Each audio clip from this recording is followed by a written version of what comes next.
Olá, muito boa tarde. Cá estamos nós para mais uma conversa aqui na mesa Olhos nos Olhos. E o meu convidado desta tarde é um jovem de 28 anos, ex-testemunha de Jeová. É o Miguel Faria.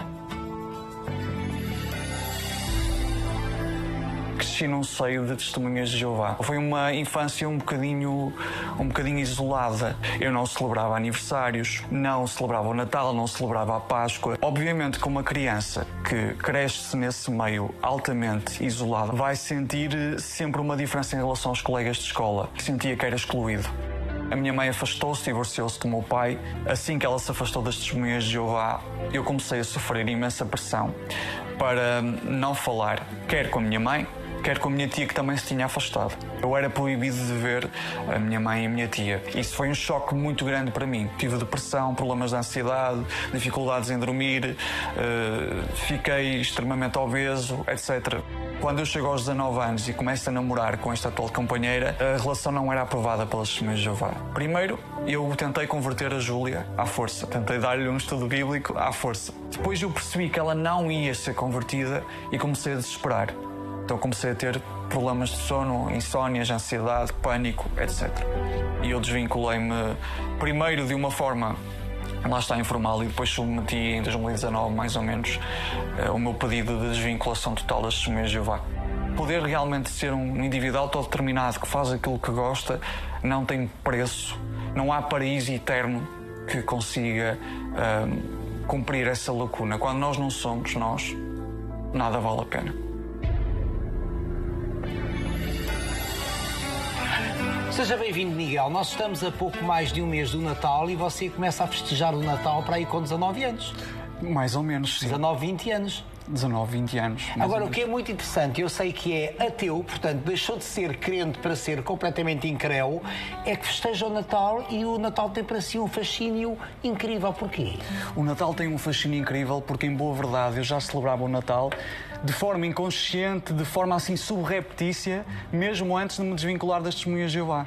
E a verdade é que a minha família também o fez sempre. Nós fazíamos as rabanadas perto do Natal. Isso era quase fazer um Natal clandestino. Era um Natal alternativo feito de forma clandestina. E fazíamos também, por exemplo, os meus pais geralmente davam-me sempre uma prenda antes do Natal, uns dias antes, para eu não me sentir excluído. Então, Mas nunca de 24 para 25, nunca celebrando o 25 em nenhuma circunstância. E diziam mal do Natal se fosse preciso. Não obstante, antes do Natal, naquela época em específico, davam-me sempre uma prenda. Então o Natal, é claro que foi constituído aqui uma imagem simbólica. É sabores diferentes e uma prenda. Sabores diferentes e uma prenda. E além disso, a família acabava sempre por se reunir, aquele crepitar da lareira, a evocação de memórias nostálgicas, às vezes com um bocadinho de nostalgia à mistura. Isso é Natal. Não é tanta questão religiosa, até porque depois existe aqui a celebração do aniversário do Deus Mitra, do Deus Sol. Eu não me foco nessas questões. As testemunhas de Jeová entendem que o Natal é uma celebração pagã, mas para mim o Natal sempre foi sobre esses momentos e também de ver alguns filmes como Sozinho em Casa. 1, 2 e 3. 1, 2 e 3, várias vezes, porque havia os reruns, não é? E também de ver alguns filmes clandestinamente, principalmente a partir da adolescência, que eu não podia ver porque envolviam o ocultismo, como Harry Potter, como sabe, em qualquer canal dava todos os filmes do Harry Potter. Então o Natal sempre teve esse significado para mim de comunhão, de poder ver certas coisas que não podia ver, E hoje em dia, que importância tem o Natal para si? Hoje em dia, acima de tudo... Sendo ateu é precisamente a maior memória... Sou agnóstico. Sim, eu acho que é a maior memória que eu tenho de uma certa emancipação do conjunto de regras que me estavam a impor. Porque eu sabia que eu estava a celebrar uma coisa que não podia celebrar, e eu descrevo isso no meu livro. Livro que está aqui, já vamos falar dele. De forma clandestina. E sentia assim quase com um prazer perverso em fazê-lo. Então é por isso que o Natal hoje em dia é muito importante para mim e como eu passo sempre com a minha namorada, é acima de tudo um momento em que estou com ela, em que trocamos presentes, em que trocamos carinho. Quase que entendo o Natal para si como um ato revolucionário. E digo isto porquê? Porque nós estamos a celebrar Eu não acredito em Deus, eu não acredito na ideia de Deus, portanto, mas acredito que um homem há de ter nascido, não no dia 25 de dezembro, porque isto foi a Igreja que estipulou o dia 25 de dezembro, mas eu, como nasci no dia 25 de dezembro, dá-me jeito para a minha história de vida ter nascido num dia tão especial, mas eu acredito que Jesus Cristo tenha existido, tenha nascido de Maria e de José, e que tenha sido um profeta, um homem revolucionário do seu tempo. Para si, Jesus Cristo é importante ou não? Eu diria... Não acreditando em Deus. Mesmo que não acredite na existência de Deus, mesmo sendo ateu, eu acho que Jesus Cristo, acima de tudo, foi uma figura insurrecional. Existe um autor que, por acaso, até refere que Jesus Cristo tem esta veia quase que anarquista. Você também é um insurreto. Sou um insurreto, é verdade. Tem esta veia quase que anarquizante. Oscar Wilde fala muito disso. Sim. Então, eu acho Jesus Cristo acredito que tenha existido, não é? E eu também acredito que tenha existido, principalmente para desafiar as normas do seu tempo. E desafiou? E contrapôs os vendilhões, os fariseus, claro. A forma como eles julgavam as pessoas, a forma como eles manifestavam uma superioridade moral. E eu, hoje em dia, tenho muitos problemas contra essa ideia de superioridade moral que, às vezes, algumas organizações religiosas, e não só, mesmo algumas organizações políticas advogam. Até a Igreja Católica Apostólica Romana. E a própria Igreja Católica Apostólica Romana. Como é que é, portanto, nascer e crescer sendo doutrinado nesta religião? Como é que foi? Eu gostaria... Quando é que começou a consciencializar-se que lhe estavam vedadas coisas que os outros meninos, estamos aqui na infância, tinham e fariam? É uma coisa que demora. O Slavoj Žižek, o filósofo esloveno, costuma dizer que nós, quando achamos que não estamos envolvidos em ideologia, então estamos verdadeiramente envolvidos em ideologia. E, portanto, as testemunhas de Jeová não sabem que têm umas lentes interpretativas para compreender o mundo à sua volta como todos temos. Só que essas lentes são diferentes das outras pessoas. Toda a nossa vida... E das outras religiões, obviamente. Toda a nossa vida é pautada pela crença de que, eventualmente, o mundo irá acabar.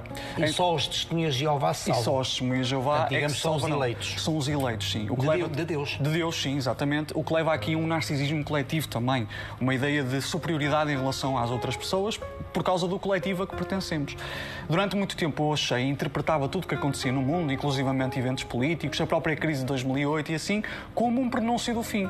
Só que quando a minha tia e a minha mãe se desvinculam das testemunhas de Jeová e começam a ser ostracizadas... Na sua família, quem é que era testemunhas de Jeová? O pai e a mãe? O pai, a mãe, a minha avó... Mas quando se conheceram já eram testemunhas de Jeová? Portanto, já havia aqui antecedentes familiares. Ou seja, eu cresci... Os avós. Os avós, exatamente.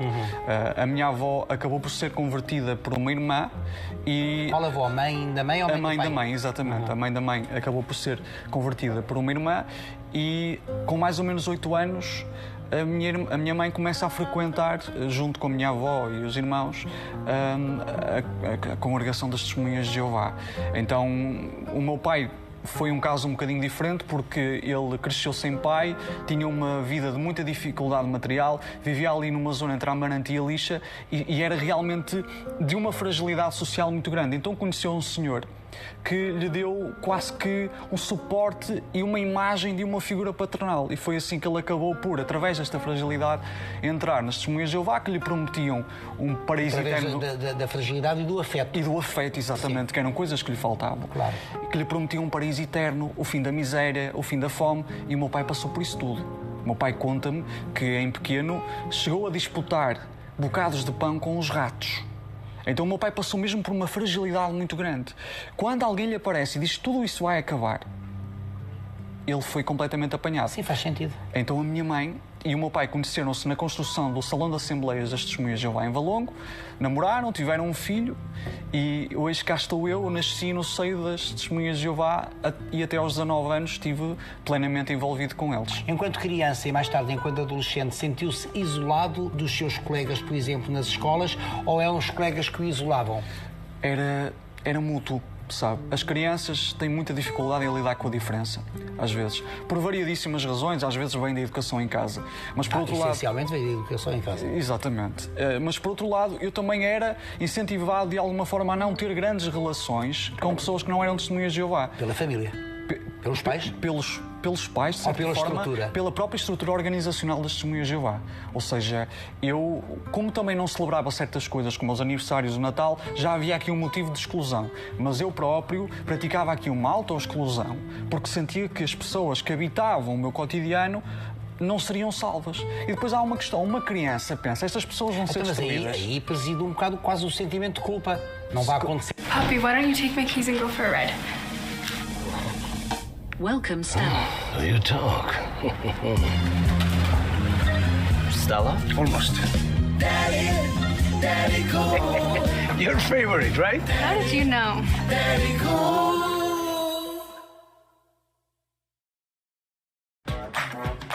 Os bebés sabem como testar a nossa proteção da pele. Dodot Sensitive oferece até 12 horas de proteção porque absorve instantaneamente, ajudando a manter a pele saudável. E a sua nova barreira Stop Fugas ajuda a evitar fugas traseiras. Proteção de pele aprovada pelos bebés. Dodot Sensitive. Ser mal à minha família por atitudes que eu possa praticar. Também. Sabe que eu com 14... Não, mais cedo, 12, 13 anos, eu saía com os colegas e com os amigos da minha rua. Eu comecei a ser desincentivado a estar com eles de qualquer forma que fosse. E falaram com o meu pai. E o meu pai falou comigo e disse-me que o orientaram a fazer isso. Eu disse, pai, mas o que é que tu queres que eu faça? Tu queres que eu fique isolado em casa? Então, a partir dos meus 12, 13 anos, começou a haver pressão para que realmente eu me afastasse. Mas, Miguel, se eu entender porque é que essa é a prática da estrutura, da estrutura, estou a dizer bem. A ideia de vos isolar e de vos circunscrever no círculo dos fiéis, das testemunhas de Jeová. Porquê esta ideia? É muito simples. Os cultos religiosos fazem uma coisa que é cortar todo o tipo de estrutura social que seja exterior ao seio da organização religiosa. Porquê? Mas é com medo de os perder? É com medo de os perder e também para fazer chantagem quando os perde. Porquê? As testemunhas de Jeová, quando alguém se desvincula, deixam de falar para essa pessoa que se desvincula. Essa pessoa só conheceu as testemunhas de Jeová. Tem uma estrutura social baseada nas testemunhas de Jeová. Claro, não tem mais quando amigos, ela não sai, tem mais conhecimentos. Exatamente. Quando ela sai, há uma chantagem emocional enorme, praticada até pela própria família, que deixa de falar com ela e ela sente-se impelida a voltar. Então, aliás, a própria estrutura estimula esse a comportamento. família a que deixe de falar com quem quer se quebre desvincular. contactos que não sejam aqueles superficiais e absolutamente necessários. Sim. Eu sei que agora houve algumas alterações e uma certa flexibilização recente dessas questões, mas ainda assim eu tive muita gente que conheci que se desvinculou das testemunhas de Jeová e que eu tive de cortar Mas, Miguel, completamente portanto, para a sua vida era normal não festejar o seu dia de aniversário, não festejar a Páscoa, não festejar o Natal. Contudo, na sua escola, no liceu, por onde andou a estudar até aos 18 anos, 19 anos, contudo, você via que as outras pessoas celebravam. Quando é que começa a fazer perguntas? Se é que fazia perguntas, porque é que é assim e não é de outra forma? Eu nunca tive assim grandes problemas com a questão das festividades nas escolas. Nunca foi uma coisa que me fizesse muita confusão, porque nesse aspecto eu estava muito muito doutrinado. Mas o país inteiro celebra o Natal. As luzes vestem-se de... as ruas vestem-se de luz. Mas sabe como eu fazia aquela celebração alternativa? Passava-me um bocadinho ao lado. Gostava-me mais é quando me pediam para fazer desenhos de Natal, eu tinha de pedir para fazer um desenho alternativo. Por alguma razão era sempre o Sonic, eu só sabia desenhar o Sonic. Mas pronto, isso fazia-me alguma confusão. Mas não foi verdadeiramente isso que me fez começar a questionar. O que me fez começar a questionar foi mesmo a questão do Armagedão, do fim do sistema de coisas que estes testemunhas de Jeová pregam, do cataclismo. Sim, mas aí já com um adolescente com alguns conhecimentos, não? Adolescente com alguns conhecimentos. Não a criança. A criança estava demasiado ocupada a ter terrores noturnos à noite para efetivamente se preocupar se aquilo era verdade ou não. E era por isso que o fim do mundo. O fim do mundo, exatamente. E era por isso que eu ignorava as outras questões. Porque eu estava tão focado na ideia de que tudo seria destruído e só eu e mais uns quantos, uns 7 milhões, mais ou menos, sobrariam, que eu não tinha tempo para pensar em coisas supérfluas como a celebração de festividades. A verdade é essa. A verdade é que isso nunca me deixou muito triste, porque eu estava mesmo era com medo que as pessoas à minha volta morressem. Então estamos a falar de uma criança apoquentada. Apoquentada e traumatizada. E traumatizada, sem dúvida. Façamos aqui uma pausa de 3 minutos. Esta é uma conversa sem dúvida apaixonante, portanto vai querer continuar a ouvi-la daqui a 3 minutos. Até já.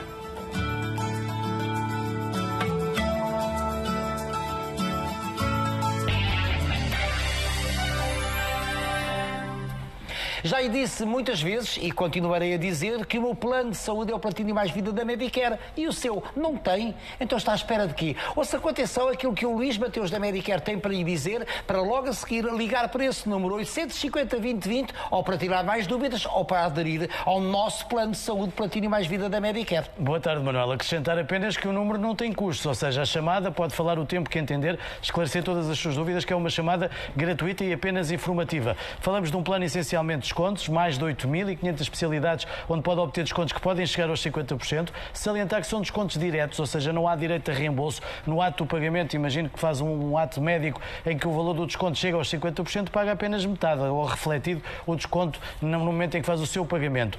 Falamos de serviços, alguns deles com menos apoio do Serviço Nacional de Saúde, destacando aqui os dentistas, os oculistas, a fisioterapia e os psicólogos, os nutricionistas e todos aqueles exames que nós necessitamos de fazer para aferir a nossa boa saúde. Se optar pelo serviço privado, que tem rapidez, como nos TACs, eletrocardiogramas, mamografias, ressonâncias magnéticas, entre outros, porque são mais de 8.500, os descontos podem chegar aos 50%. Mas ainda bem que falou aí nos dentistas, porque se porventura já tem o plano de saúde Platina Mais Vida da Medicare e necessitar, por exemplo, de uma correção e alinhamento dentário, ainda vai beneficiar e de que maneira? É verdade. Porque há aqui uma campanha que decorre até ao último dia deste ano. Até o dia 31 de dezembro, exclusiva para clientes Medicare, como indicou e bem. É disponibilizada uma consulta gratuita por parte deste prestador para avaliar a necessidade de fazer a correção e alinhamento dos seus dentes. Se optar por alinhadores invisíveis de determinada marca, a poupança é superior a 900 euros em apenas um ato médico. É uma grande poupança, sem dúvida. A somar a poupança também é acrescentadas facilidades de pagamento, ou seja, este prestador de saúde dá a possibilidade de ficar a pagar desde 25 euros por mês.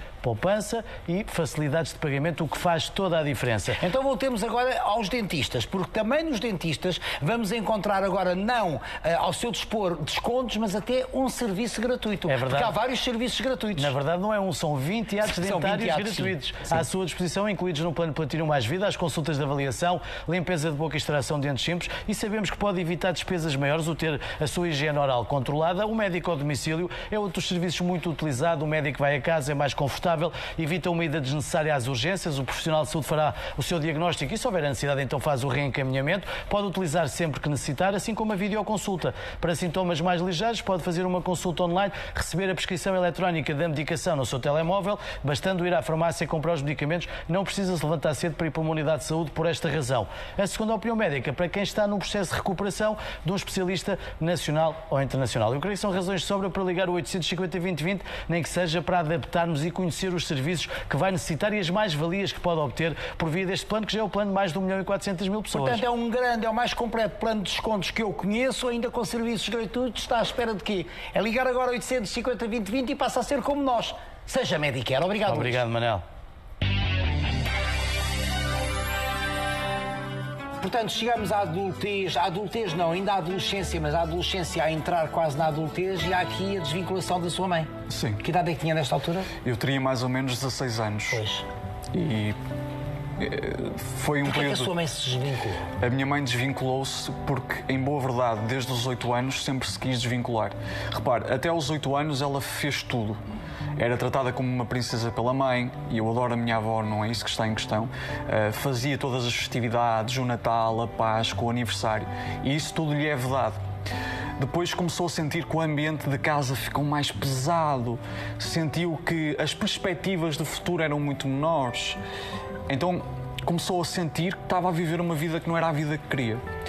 Ela casou-se com o meu pai um bocadinho para fugir a esse ambiente pesado, mas rapidamente... Mas entrou noutro ambiente. Porque... Mas entrou noutro ambiente porque o meu pai é mesmo muito devoto. E eu gosto muito do meu pai, mas de facto ele é uma pessoa que é muito devota pelas testemunhas de Jeová. E então a minha mãe volta a entrar num estado em que quer encontrar uma escapatória. E acaba por fazer algo. E ela desvincula-se ao mesmo tempo da irmã dela, da sua tia? Sim, é mais ou menos ao mesmo tempo que a minha tia, sim. É no mesmo ano em que isso acontece. Ela desvincula-se, divorcia-se do meu pai e acontecem alguns problemas entre eles. A minha mãe tem alguns remorsos porque sente que magoou o meu pai. O divórcio do seu pai acha que tem a ver com a desvinculação, ou as coisas já não estariam bem? As coisas já não estavam bem na relação. Se bem que a própria estrutura depois automaticamente desmotiva a pessoa, claro, a continuar com uma pessoa que entretanto se tenha desvinculado ou não? Depende. Se houver aqui um pecado que dê origem a um divórcio, neste caso eu posso falar isto abertamente. A minha mãe traiu o meu pai. A minha mãe sentiu-se tão desesperada que viu que a única maneira de se conseguir desvincular era cometendo um pecado que a levasse a ser desvinculada pelas próprias testemunhas de Jeová. A traição não é admitida.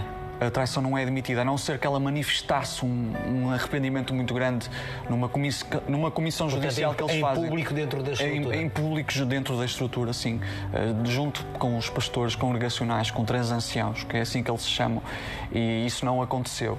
Então este foi a válvula de escape da minha mãe. E a partir desse momento em que a minha tia e a minha mãe se desvinculam, eu começo a ser pressionado para não falar com as 2 pessoas mais importantes da minha vida. E como é que se lida com isso? Não se lida.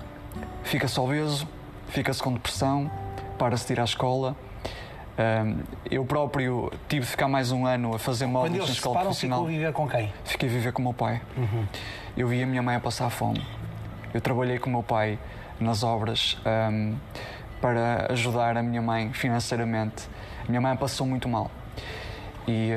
E contrariando a vontade das testemunhas de Jeová e possivelmente a vontade do seu pai, encontrava-se com a sua mãe, via a sua mãe. E com a minha tia clandestinamente. Clandestinamente? Clandestinamente. Principalmente com a minha tia, porque a minha mãe ainda tinha a desculpa de ser mãe. A minha tia...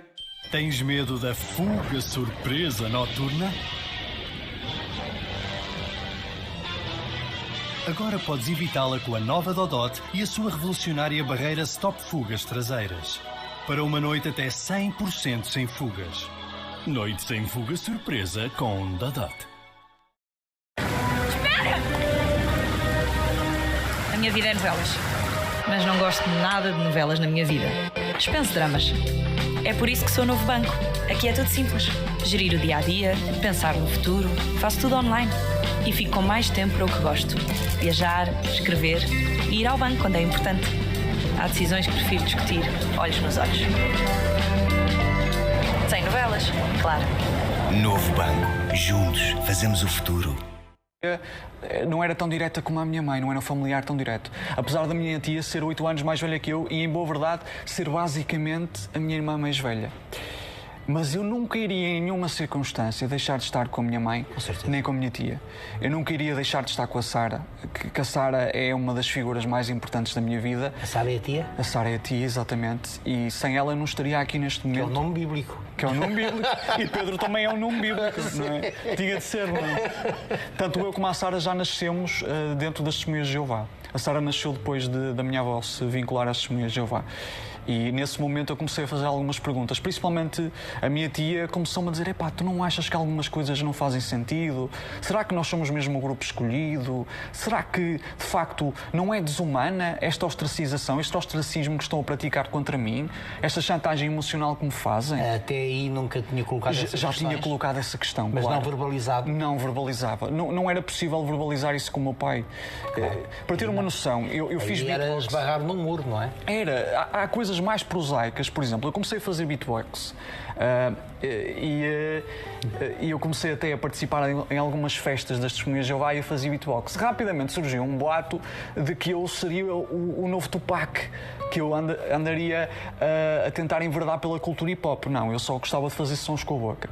O meu pai foi aconselhado pelos anciãos... Faça lá uns sons com a boca. Pronto, é melhor. Não, já estou elucidado. Mas eu estou muito enferrujado. Mas... Quero que eu experimente, nem pense. Pronto.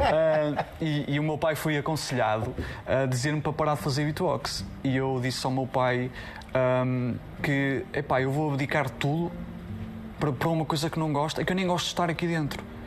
E foi um confronto enorme com o meu pai. A minha mãe teve de agarrar o meu pai e tudo, que não é de todo um homem violento, não é, mas o meu pai ficou cego. E esse foi um dos momentos em que eu percebi que alguma coisa não estava certa. Quando entra, portanto, num estado depressivo, com aumento de peso, com a tristeza sem fundo, como eu costumo dizer que é uma depressão, como é que sai disso? Como é que eu saio disso? Eu, em boa verdade, tive ajuda psicológica. Claro. Comecei a fazer exercício físico, comecei a praticar Kung Fu às escondidas do meu pai, que eu sempre gostei de ver filmes de Kung Fu, do Bruce Lee, do Jackie Chan. Só não tinha pósteres porque o meu pai não me deixava, não é? E as Testemunhas de Jeová Jeová não aprovavam, e de alguma forma foi praticar aquela arte que chamam Wing Chun, do Ip Man, do Bruce Lee, que me ajudou também a conseguir superar esta depressão que eu tinha, e também o facto de eu nunca ter deixado de estar com a minha tia nem com a minha mãe.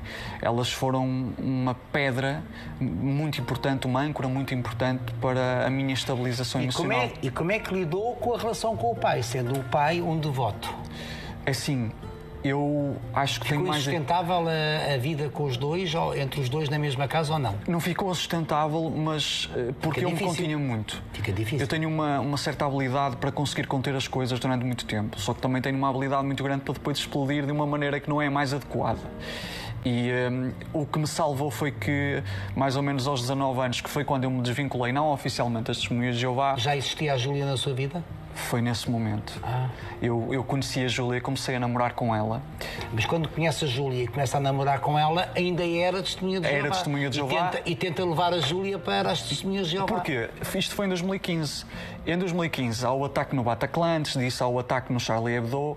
E você entendeu isso tudo como fim do mundo? Não fui só eu que entendi. Toda a estrutura organizacional como princípio do fim do mundo. Toda a estrutura das Testemunhas de Jeová começou, de alguma forma, a tentar dar algumas evidências de que aquilo seria o fim do mundo. Mas, Miguel, nesta altura já a sua mãe e a sua tia se tinha desvinculado, já tinha passado por tudo isso que me contou e ainda continuava a pensar porque era forma. O meu maior medo.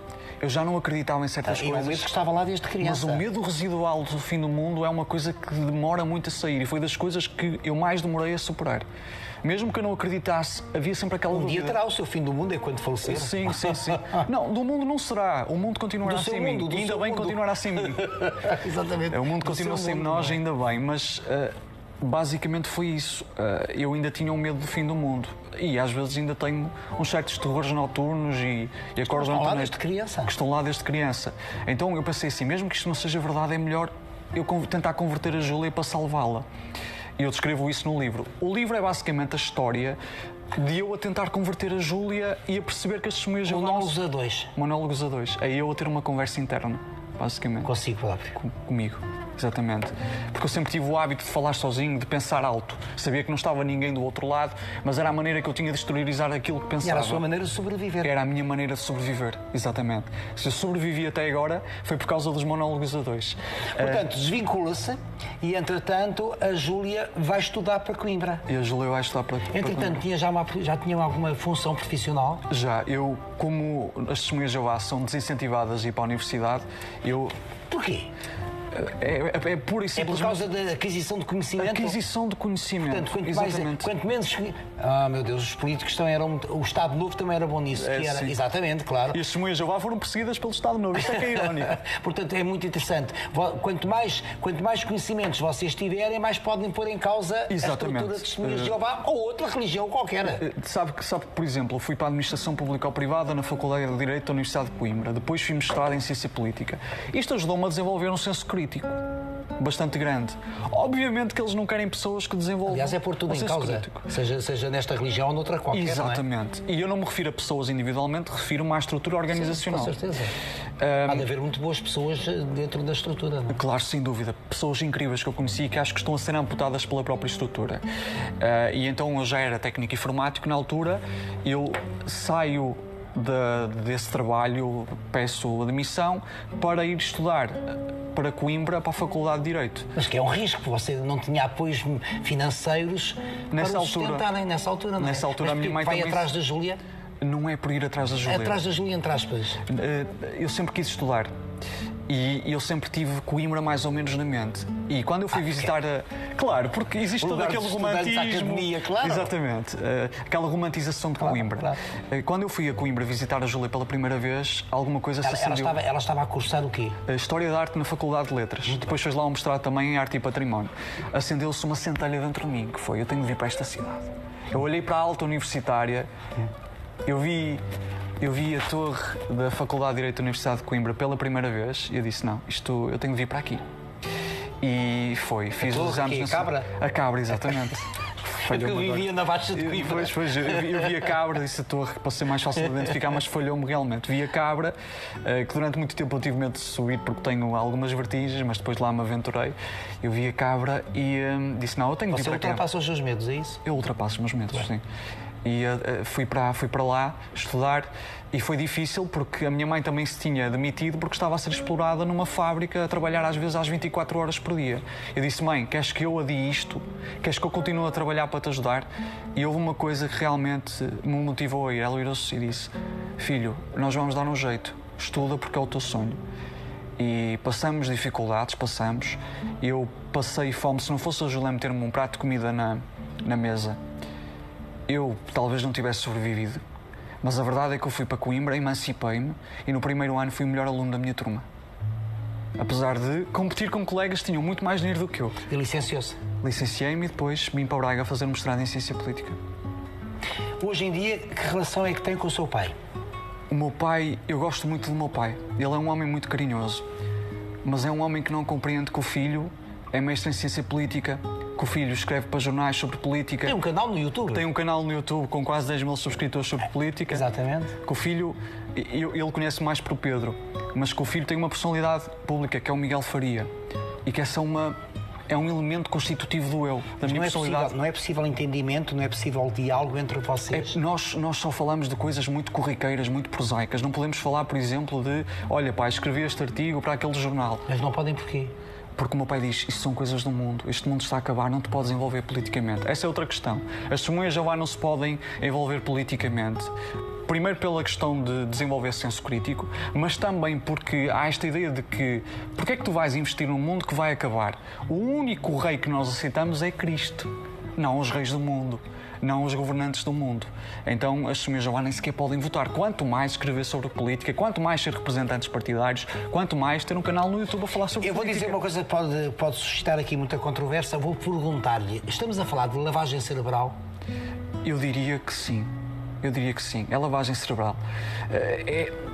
É tão simples quanto acaba isto. por existir noutras religiões. Existe noutras... Eu devo dizer-lhe que recebi há tempos um e-mail da própria estrutura, porque eu tenho trazido aqui elementos que, entretanto, se desvincularam das testemunhas de Jeová.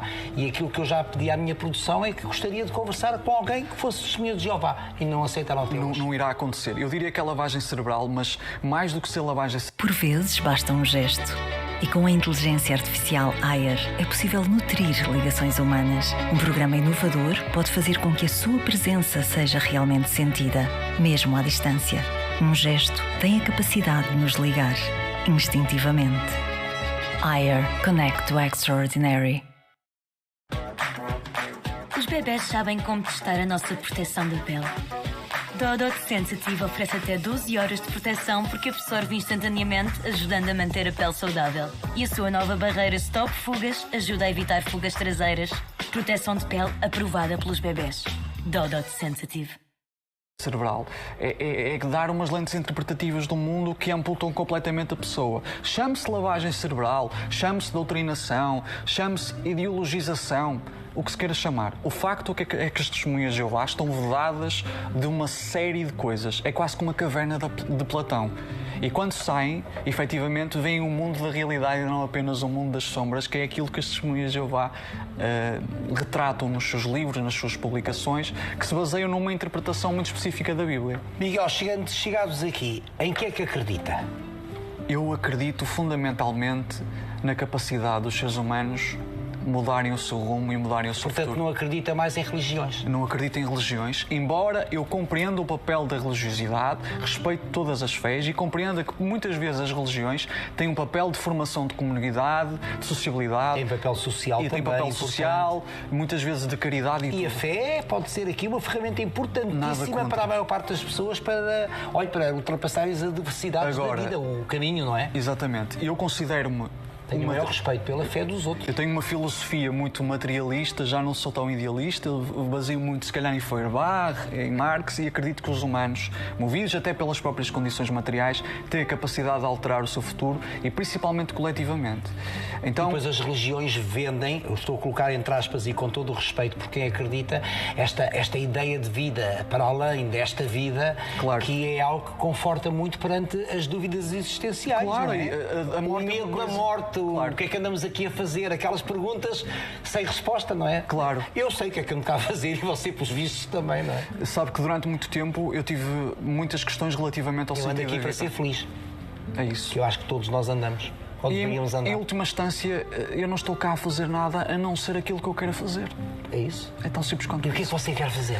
Eu quero continuar a escrever, quero escrever mais livros, não necessariamente sobre este tema, porque eu acho que este é um tema relativamente Este livro onde é que se pode adquirir?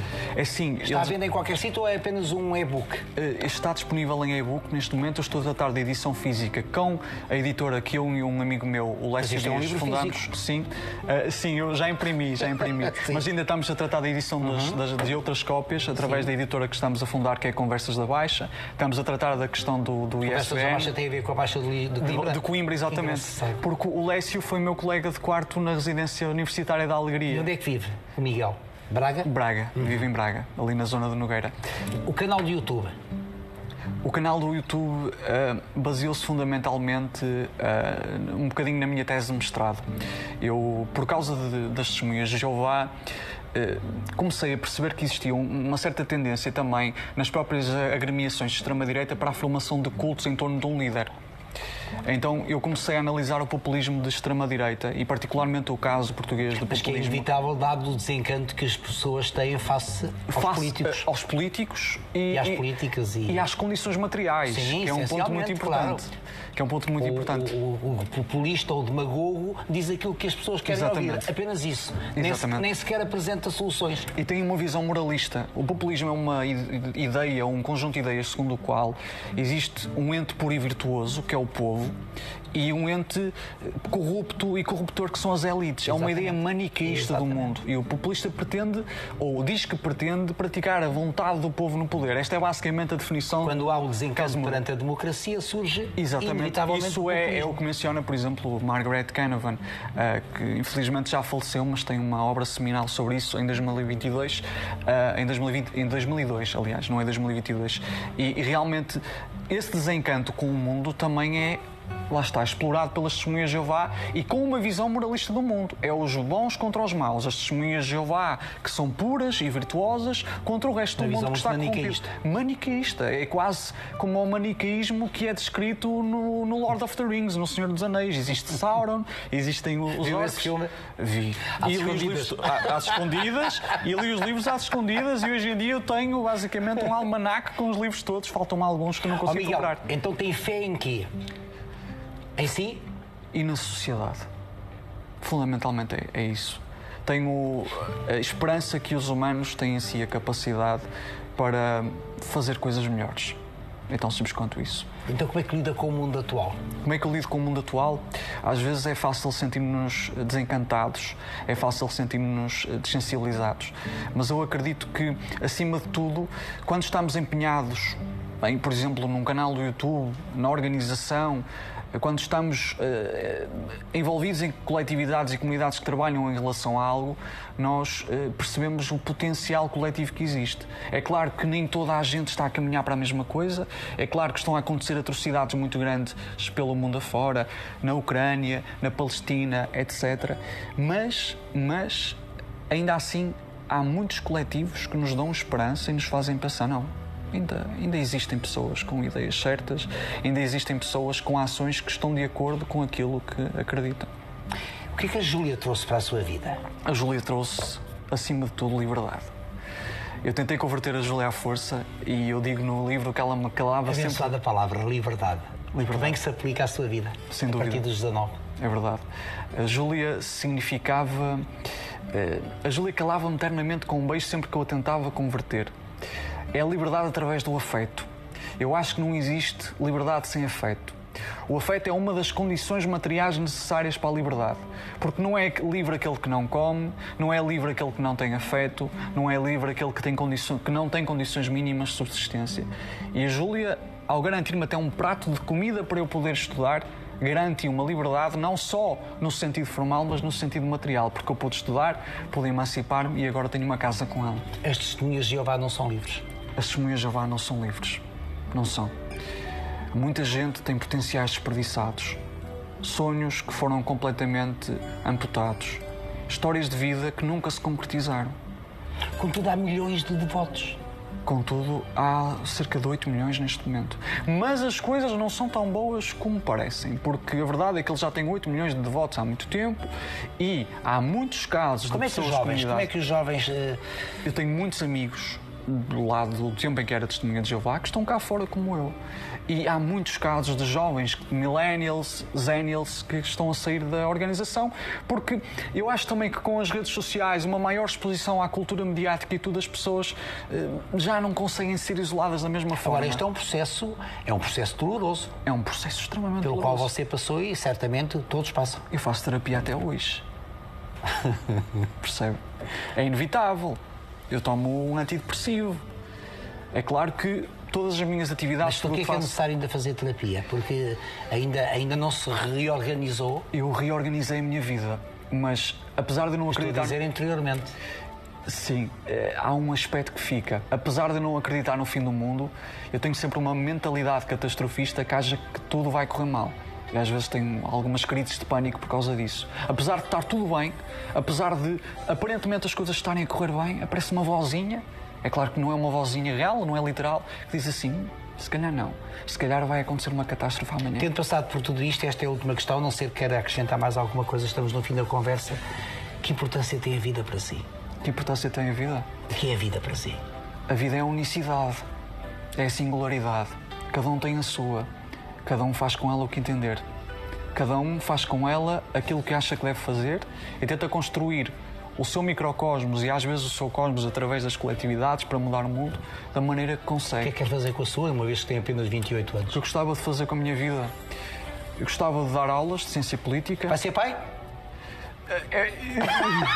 Agora entupiu. Agora apanhou-me. É assim, eu gosto de crianças, mas ao mesmo tempo ainda há certas coisas académicas que eu quero fazer, quero-me estabilizar mais financeiramente. Há um tempo. Exatamente. Eu sei que a minha careca diz que eu tenho 37 anos e se calhar alcoolismo, mas... Mas em boa verdade, ainda só tenho 28 anos e ainda tenho um longo caminho pela frente. Miguel, gostei imenso de conversar consigo. Muito obrigado, o gosto foi meu. E felicidades. Para si, para a Júlia, para a sua mãe e para o seu pai. E para si também, obrigado. E para a sua tia. A minha tia. Não me esqueça. E para a sua irmã. Já ficar por aqui. Quer ficar pela família toda? Pode ser.